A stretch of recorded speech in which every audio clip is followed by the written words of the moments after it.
Retired wing commander Praful Bakshi रक्षा विशेषज्ञ मेरे साथ इस वक्त जुड़ चुके, साथ ही रिटायर्ड ब्रिगेडियर विनोद दत्ता जी भी मेरे साथ इस वक्त जुड़ चुके। बहुत बहुत स्वागत सर आप दोनों का भारत 24 पर। लेकिन जिस तरीके से हमने पूरी रिपोर्ट भी दर्शकों को दिखाई, पहले चीन था चोरी छिपे मदद किया करता था, लेकिन अब चीन खुलकर सामने आ गया है, हथियार की सप्लाई कर रहा है, ड्रोन की सप्लाई कर रहा है, आतंकियों के लिए सुरंगें बना रहा है। चीन की मंशा जो कि किसी से फिलहाल छिपी हुई अब नहीं है। इससे पूछे हैं जी आप बख्शी जी। हाँ, आप अपना क्वेश्चन रिपीट कर दे मैडम जरा। जिस तरीके से चीन पहले चोरी छिपे कहीं ना कहीं मदद किया करता था, लेकिन अब चीन खुलकर सामने आ चुका है, चाहे हथियार की बात हो चाहे ड्रोन सप्लाई की बात हो, चीन अब खुलकर साफ तौर पर यहां पर मदद करता हुआ नजर आने लगा है। एब्सोल्युटली आप ठीक कह रही, मदद करता हुआ साफ नजर आ रहा है। मेरी आवाज आ रही है? जी जी जी। चीन क्लियरली मदद कर रहा है, पर मेरे को एक समझ नहीं आई बात, हमको इस बात पे डाउट कैसे है। चीन पहले भी मदद कर रहा था, चीन मदद कब नहीं कर रहा था। ये हमारे को पॉलिटिकल नैरेटिव्स जो होते हैं मिसलीडिंग भी हो जाते हैं। चीन सदैव पाकिस्तान की मदद कर रहा था और अभी भी मदद कर रहा है। चीन के प्लानिंग में है कि किस तरीके से पाकिस्तान के साथ मिलके जॉइंट दोनों जो जो ईस्टर्न बॉर्डर है हमारा इंडिया का और वेस्टर्न बॉर्डर है, दोनों पे जैसे लद्दाख उस साइड में, पीओके इस साइड में, दोनों का सम्मिश्रण करके वो वन सिंगल फ्रंट बनाना चाहता है with the help of Pakistan. तो चीन जरूर कर रहा है और इस आतंकवादी को फैलाने में, उनको आर्म सप्लाई करने में, उनको मॉनिटरी एड देने में भी मदद कर रहा है। पर इसलिए चीन कर रहा है क्योंकि चीन को भी डर है, यही आतंकवादी उसको भी तंग कर रहे हैं। उनको सीपीईसी में जो एक्टिव बनी हुई है, तो उनको खुश करने के लिए चीन किसी तरीके से ऐसा माहौल पैदा कर रहा है ताकि उसके ऊपर कम से कम इफेक्ट आए। चीन के ऊपर बहुत हमले हो चुके हैं उस एरिया में, गद्दार से लेके बलूचिस्तान के अंदर तक, वो सारे के सारे जगह चीन के ऊपर प्रॉब्लम है। बट चीन इससे हताश नहीं हुआ है। चीन ने अपने पूरा हेल्प शुरू करी है। आर्मी पाकिस्तान की टोटली संलग्न है, आर्मी कर रही है, इस काम को अंजाम दे रही है और यही चाइनीज आर्मी चाहती है कि पाकिस्तान की आर्मी इस चीज को संभाल ले ताकि उनका जो $110 बिलियन लगा हुआ है उसमें आंच ना आए। पर ये जो बात है, ये सब कुछ तो ठीक है, जैसे कि हम पहले भी आपके साथ डिस्कस कर चुके हैं। ये सब सॉल्व तब होगा जब हम अपना होमवर्क कंप्लीट करेंगे। हमारा होमवर्क ये है कि हम इनको आने ना दें, चाहे चीन के सपोर्ट से आए, चाहे अफगानिस्तान के सपोर्ट से आए, चाहे अमेरिका के सपोर्ट से आए। हमें उससे और कोई भी कितनी तंजीम है इनकी आतंकवादियों की पाकिस्तान में, जो भी होगी हमारा एक्शन एक होगा। पहले तो हमारी इंटेलिजेंस पूरी होनी चाहिए, हमारा कोऑर्डिनेशन टोटल होना चाहिए, हमारा जो रेडीनेस है वो कंप्लीट होनी चाहिए। क्योंकि लगातार ऑपरेशन ऑल आउट चलाया भी जा रहा है सेना की तरफ से, लगातार सर्च ऑपरेशन चला जा रहा है। आपके पास मैं लौटूंगी, लेकिन दत्ता साहब मैं आपके पास आ रही हूं। पिछले कुछ दिनों में हमने देखा कि हमले बहुत ज्यादा तेज हो गए, बहुत फ्रिक्वेंटली ये घटनाएं सामने आ रही हैं। हाल ही में जो हमला हुआ उसमें सामने आती है बात की जो वहां के जो स्थानीय लोग हैं वो इसमें इन्वॉल्व हैं, और अब 50 लोग फिलहाल हिरासत में भी आ चुके हैं, उनसे पूछताछ हो रही है। लेकिन इसके पीछे का कारण आखिर क्या है? इतने ज्यादा हमले अचानक से, इतने ज्यादा एक्टिव आतंकी हो चुके हैं। देखिए, बड़ा अच्छा सवाल किया आपने। और टेररिज्म या आतंकवाद उस पानी की तरह होता है जहां ढलान होती है वहीं बह जाता है। क्योंकि अब देखिए, क्योंकि जम्मू रीजन, क्योंकि जेएंडके को आप 3 हिस्सों में बांटते हैं, जम्मू कश्मीर और लद्दाख। तो जम्मू रीजन में काफी डेवलपमेंट हो रहा है और इसका सबसे बड़ा अहम जो कारण है वो ये है कि जो अभी इलेक्शंस जेएंडके में होने वाले हैं, जम्मू कश्मीर में दहशतगर्द नहीं चाहते, या जो उनके आका बैठे हैं पाकिस्तान में या और ऐसी जगहों पे, वो नहीं चाहते कि साहब वहाँ इंतखाबात हों या वहाँ इलेक्शन हो। तो ये एक बहुत बड़ा कारण है और ये लोगों को ये बताना चाहते हैं कि साहब वादिय कश्मीर में या जम्मू में बिल्कुल शांति नहीं है, वहाँ दहशतगर्दी चरम सीमा पे है, लोग आके अपना वोट नहीं करेंगे। तो एक ये बहुत बड़ा मकसद है। दूसरी चीज देखिए, वो ये नहीं चाहते कि साहब किसी भी तरह से जो डेवलपमेंट, जिस तरह का आप 370 हटने के बाद जो वादिय कश्मीर में डेवलपमेंट हो रहा है, जो बहबूदियत देखी जा रही है वहाँ पे, वो एक आला दर्जे की है। लोग अभी देखिए आप कितने टूरिस्ट वहां जा रहे हैं, कितने लोग वहां जा रहे हैं। अभी मोदी साहब ने खुद वहां 21 तारीख को योगा किया था। तो इस तरह से जिस तरह से जो वादी कश्मीर की जो शान और शीन थी वो वापस लौट के आ रही है, तो ये उनको पसंद नहीं है, क्योंकि उनके लिए आतंकवाद ही एक मजहब है, आतंकवाद ही एक तिजारत का जरिया है, और आतंकवाद ही एक आमदनी का जरिया है। तो ये 3-4 जो मुद्दे हैं, इनकी वजह से ये जो अटैक्स है उनको कहीं ना बढ़ाया कहीं गया। दहशत रही फैलाना, बात, डराना, धमकाना, ये एक मुख्य मुद्दा है। आपके पास मैं लौटूंगी, आप दोनों बने रहिएगा, क्योंकि इसी बीच पाकिस्तान आतंकियों का कोड जो है 004, अब आपको हम वो बताते हैं कि आखिर वो क्या है। आखिर कैसे जम्मू कश्मीर को दहलाने के लिए आतंकियों ने अपनी रणनीति में बदलाव किया और कैसे चीन इसमें खुलकर मदद कर रहा है, अब आपको हम वो समझाते हैं। दहशत का कोड है 004, कोड 001, जो कि घाटी से निकलकर जम्मू का रुख, जम्मू डिवीजन पर हमले बढ़ाए। कोड 002, गुरिल्ला तकनीक पर ज्यादा फोकस, बंकरों, सुरंगों का ज्यादा इस्तेमाल, हमले के बाद बंकरों में यहां पर छिप जाया करते हैं। कोड 003, घुसपैठ के लिए चीन की मदद, अब चीन सुरंगें बनाकर दे रहा है। आतंकियों के पास चीनी हथियार, चीन में बने ड्रोन का भी इस्तेमाल अब होने लगा है। कोड 004, नए आतंकियों की भर्ती बढ़ाई, गोरिल्ला वॉर को खास तवज्जो दिया जाने लगा है। और लगातार हमारे साथ हमारे गेस्ट भी बने हुए हैं। बख्शी जी, आपके पास मैं आ रही हूं। जिस तरीके से अभी जिक्र कर रहे थे दत्ता साहब इस टाइम का, क्योंकि जिस तरीके से चुनाव बहुत नजदीक है, और दूसरा जब इन हमलों की शुरुआत हुई थी उस समय अमरनाथ यात्रा भी तब शुरू होने वाली थी। तो कहीं ना कहीं ये जब आतंकी एक्टिव हुए हैं और ये जो समय है, वो दोनों में बहुत ज्यादा कुछ संदेश देखने को मिलते हैं, क्योंकि एक तरफ चुनाव बहुत पास है, दूसरी तरफ उस समय अमरनाथ यात्रा की भी शुरुआत होने वाली थी। देखिए दत्ता साहब ठीक कह रहे हैं, वो तब करेंगे जब सबसे ज्यादा घाव होगा आपको। मारना उस समय है जब सबसे ज्यादा दर्द हो। सबसे ज्यादा दर्द कब होगा? जब आप वर्ल्ड फोरम कर रहे हैं तो अटैक कर दिया, क्लिंटन आया है या प्रेसिडेंट आया है या पुतिन आया, जो भी आया है, उस समय अटैक कर दिया। ऐसी चीज करेंगे ताकि, जैसे इन्होंने एक बहुत अच्छा शब्द इस्तेमाल किया, हमारी शान और शीन के अंदर बड़ी दरार पड़े। ये वो इस जगह को, टाइम को ढूंढ के करते हैं। देखिए जब टाइम को वो उनके साथ वो ढूंढ सकते हैं और वो हिम्मत भी कर सकते हैं, तो उनको आप छोटा मत समझिए।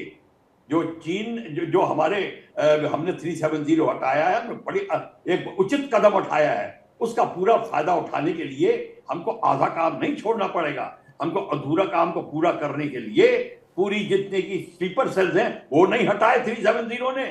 स्लीपर सेल्स आपके गवर्नमेंट एजेंसी में है, आपके पुलिस के लेवल में है, आपके पंचायत सिस्टम के अंदर में, गांव में नंबरदारी सिस्टम में है, हर जगह है। वो है, स्टूडेंट्स हैं, सब हैं, मेरे और आपके जैसे लोग हैं जो सिटीजन हैं, वो कर रहे हैं ये काम का अंजाम। उनको हटाना है। उनको हटाने के लिए सर्जिकल, इंटरनल सर्जरी करनी पड़ेगी। मैं सर्जिकल स्ट्राइक की बात नहीं कर रहा, इंटरनल सर्जरी करनी पड़ेगी।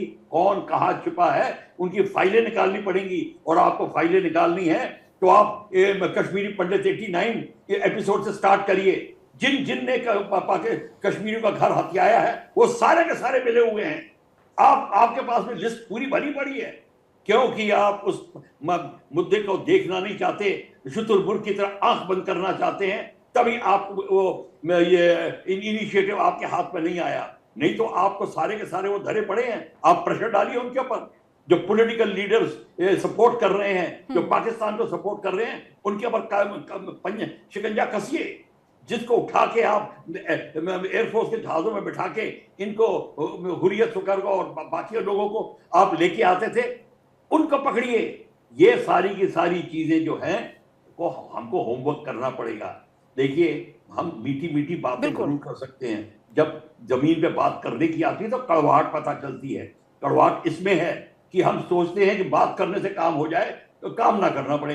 हमको काम करना है, और यही सारा काम और है। चीन की जो नापाक हरकतें हैं वो भी सामने आती। जी, आपके पास में एक बात खत्म कर दूं। पीओके में जो आपने अभियान शुरू करना है उसको करिए। एटलीस्ट जहां से वो लॉन्च पैड्स हैं उनको ऑक्यूपाई करिए। वहां पे फिजिकल ऑक्यूपेशन होना चाहिए। बॉम्बिंग से कभी विक्ट्री नहीं मिली। सेकेंड वर्ल्ड वॉर से आपको सबक सीख रहे हैं, वियतनाम वॉर से सबक सीखा, लोगेवाला में देखा, 71 में देखा। एरियल बॉम्बिंग से कभी कुछ नहीं हुआ। 5 झोपड़ियां उड़ा दी या 200-300 लोग मार दिए, उससे कुछ नहीं होगा। जब तक आप फिजिकली ऑक्यूपाई नहीं करेंगे, आर्मी नहीं जाएगी, तब तक नहीं होगा। और वो जब आपका झंडा वहां गड़ेगा, फिर आपकी, क्योंकि जो चीन की नापाक हरकतें हैं वो भी हमने देखी समय समय पर। लेकिन विनोद साहब, आपसे ये समझना चाहेंगे, जिस तरीके से बार बार इन घटनाओं को अंजाम दिया जा रहा है, पहले ये इलाका एक बहुत छोटी जगह में सीमित था, धीरे धीरे ये बढ़ते जा रहा है। हालांकि सर्च ऑपरेशन भी चल रहा है, लेकिन अपने आप में सर्च ऑपरेशन चलाना वहां पर चुनौतीपूर्ण होता है, क्योंकि पहाड़ी होती है, घाटी होती है, और उसका फायदा उठाकर वहां पर आतंकी छिप जाते हैं। हाँ बिल्कुल, देखिए जो काउंटर इंसर्जेंसी जो ऑपरेशंस होते हैं वो थोड़े से टिपिकल होते हैं, क्योंकि जो कन्वेंशनल ऑपरेशंस है हमें मालूम है कि साहब दुश्मन कौन है, कहाँ है और कितनी तादाद में।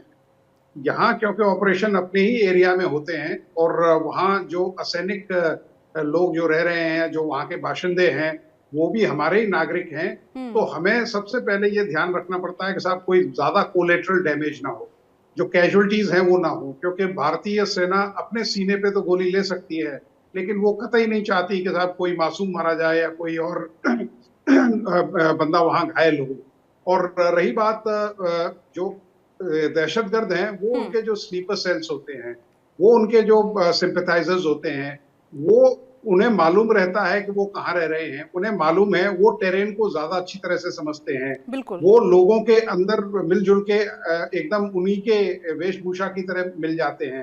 तो आइडेंटिफाई करना थोड़ा सा मुश्किल हो जाता है, लेकिन जब वो आइडेंटिफाई हो जाते हैं, आपने देखा होगा कि भी कई बार ऑपरेशन चलते हैं, तो आपने देखा होगा क्योंकि गोलियां चलती रहती हैं। स्थानीय जो लोग हैं, अब उनको भी हिरासत में लिया, उनसे पूछताछ होगी, हो सकता है स्थानीय लोग कुछ बड़े खुलासे इस दौरान उनसे हो। आपके पास मैं लौटूंगी, क्योंकि देखिए आतंकियों ने हमलों का दायरा अब जम्मू रीजन तक बढ़ा दिया है, जो आमतौर पर पहले कश्मीर वैली तक सीमित था। लिहाजा ये भारतीय सुरक्षा बलों के लिए अपने आप में नई चुनौती है। सबसे ज्यादा परेशान करने वाली बात है इसमें चीन का इन्वॉल्वमेंट।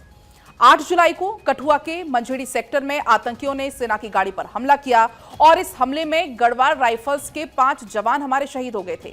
कई जवानों को गंभीर चोट आई थी। इससे यह साबित होता है कि आतंकी कैसे घाटी से निकलकर अब कश्मीर डिवीजन तक आगे बढ़ रहे हैं। एक और तस्वीर अब आपको हम दिखाएंगे, जो कि 9 जून की है। 9 जून को भी कुछ ऐसी ही तस्वीर सामने, ये देखिए आपकी टीवी स्क्रीन पर तस्वीर है। जम्मू डिवीजन के रियासी में आतंकियों ने श्रद्धालुओं से भरी बस पर अटैक किया था, जिसमें 9 श्रद्धालुओं की मौत हो गई थी। दोनों हमलों में आतंकियों ने एक ही टेक्निक का इस्तेमाल किया था। रियासी में बस के ड्राइवर पर अटैक किया, जिसके बाद बस खाई में गिर गई और 9 भक्तों की उसमें मौत हो गई थी। और इसके अलावा 8 जुलाई को कठुआ में हमले में जो सेना हुई, सेना की गाड़ी पर जब हमला हुआ, ग्रेनेड से यह हमला हुआ। इस हमले में भी जवानों से भरे हुए ट्रक को खाई में गिराने की साजिश थी। दोनों में एक टेक्निक थी। हालांकि यह साजिश नाकाम रही, लेकिन गोलीबारी में सेना के 5 जवान शहीद हो गए थे। तो पाकिस्तानी आतंकियों की साजिश में चीन कैसे मदद कर रहा है, ये अब हम आपको समझाएंगे।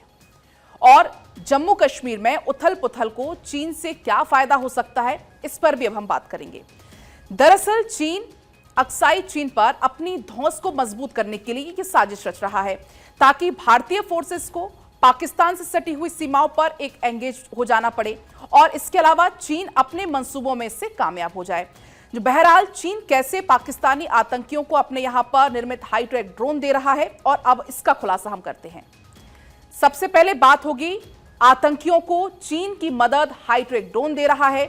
आपको बता दें, चीनी कंपनी DJI बनाती है। ड्रोन मार्केट में DJI का शेयर 70% है।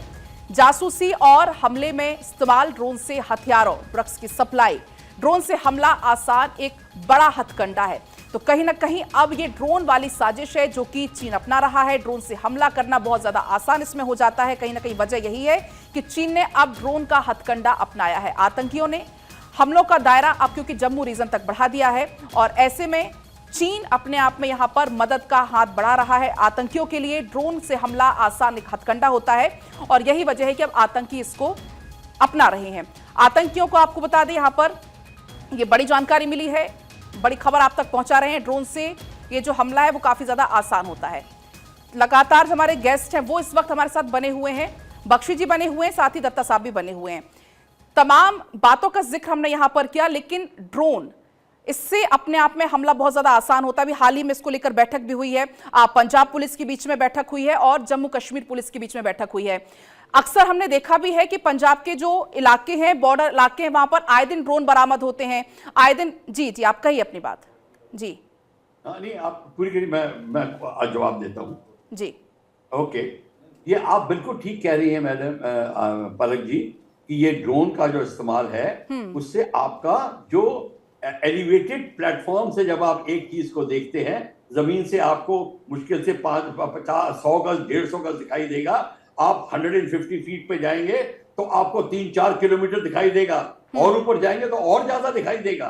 तो ये जो ड्रोन से और कैमरा से रियल टाइम इंफॉर्मेशन नीचे ऑपरेटर को जाती है, तो पता चल जाता है कि कौन सी नाले के अंदर से इस साइड राइट साइड से कौन आ रहा है, लेफ्ट साइड से री एंट्री पॉइंट पे कौन बैठा हुआ है या स्पर पे कौन बैठा हुआ है, यह सारा का सारा आपको पता चल जाता है।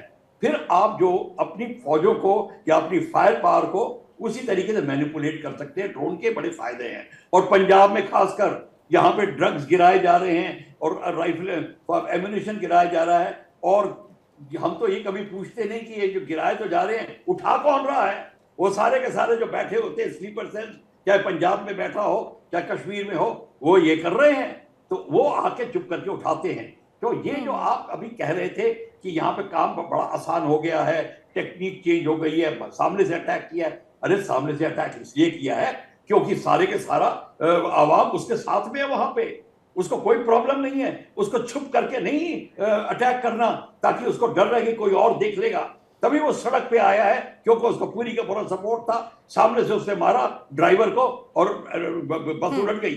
ये काम वहां नहीं होता जहां पे इनकी मजबूती, ग्राउंड सिचुएशन मजबूती नहीं होती, ग्राउंड में मजबूत नहीं होते, वो ऐसा नहीं करते, वो छुप के अटैक करते हैं। तो ये जो तरीका देखा आपने, इसलिए देखा क्योंकि इनको पूरा का पूरा आवाम का सपोर्ट मिला हुआ है उस एरिया में। बड़े लोग छुपाए हुए हैं, लोग महीनों कहीं ना कहीं जो जम्मू कश्मीर पर ड्रैगन की जो तीखी नजर है वो अपने आप में एक चुनौती, अपने आप में एक चिंता का विषय। आपके पास मैं लौटूंगी, हाँ आपके पास मैं लौटूंगी, क्योंकि इसी बीच एक और जानकारी काफी ज्यादा अहम है। चीन भारत के खिलाफ हर हथकंडा अपनाता है। ये बात जरूर है कि वो खुलकर सामने नहीं आता, लेकिन अब खुलकर सामने आने लगा है। कश्मीर पर वो पाकिस्तान का समर्थन करता है, ये दुनिया भी जानती है, लेकिन अब वो खुलकर जम्मू कश्मीर में आतंक फैलाने के काम में जुट चुका है। इसके सबूत भी मिलने लगे हैं। बात अगर करें हम पिछले 4 महीने से 8 जून के बीच में पाकिस्तानी प्रधानमंत्री शहबाज शरीफ और शी जिनपिंग की मुलाकात हुई थी, और उसके बाद जम्मू कश्मीर में आतंकी हमले की वारदात में जबरदस्त इजाफा हो गया है। अब आपको हम तस्वीरें दिखाएंगे, 3 अलग अलग ये तस्वीरें हैं। तो अब चीन खुलकर पाकिस्तान के साथ जम्मू कश्मीर में आतंकियों की मदद कर रहा है। आतंकियों ने अपना दायरा अब कश्मीर से बढ़ाकर जम्मू तरफ कर दिया है, जो भारत के लिए एक नई चुनौती है। विनोद साहब, मैं आपके पास आऊंगी और इसी को मैं आपसे समझना चाहूंगी, जिस तरीके से आतंकी लगातार अपना दायरा बढ़ा रहे हैं। पहले ये दायरा सीमित था, कश्मीर तक था, लेकिन अब ये दायरा बढ़कर जम्मू तरफ शिफ्ट हो गया। तो अपने आप में बड़ी चुनौती भारत के लिए ये। हाँ बिल्कुल, आपने ठीक कहा, क्योंकि कश्मीर में देखिए जब आतंकवाद पूरे चरम पे था उस समय भी 5 ही ऐसे डिस्ट्रिक्ट थे जिसमें आतंकवाद काफी रैम्पेंट था, और करीब 15% पॉपुलेशन ऐसी थी, आवाम ऐसा था जो उनके या तो सिंपैथाइजर था, चाहे वो बंदूक दिखाने की वजह से हो या बंदूक थमाने की वजह से हो। तो अब उनका जो फोकस है वो साउथवर्ड आता दिखाई दे रहा है, क्योंकि वो ये जानते हैं, क्योंकि जब इलेक्शन होगा, क्योंकि जब डीलिमिटेशन जम्मू कश्मीर का किया गया तो उसमें ये साफ कर दिया, पहले इस तरह के सीटों का बंटवारा था कश्मीर में कि साहब कोई भी पार्टी कितनी भी सीटें ले ले, लेकिन सरकार जो कश्मीर में पार्टियां बैठी थी उनकी बनती थी। तो ये सरकार ने डीलिमिटेशन को किया है और जम्मू को ज्यादा सीटें दी हैं जो वो डिजर्व करता है। तो अब जो इंतखाबात होंगे या जो इलेक्शन होंगे वो बिल्कुल फेयर रिप्रेजेंटेशन होगा। तो इन सब चीजों को देखते हुए उन्होंने अपना जो फोकस है वो इस तरफ किया हुआ बढ़ा दिया, क्योंकि अब चुनाव में भी बहुत ज्यादा समय नहीं रह गया, बहुत पास अब चुनाव आ चुके हैं। बहुत शुक्रिया फिलहाल आपका तमाम बातचीत के लिए, और सर आपका भी बहुत बहुत शुक्रिया भारत 24 के साथ जुड़ने के लिए, बातचीत करने के लिए।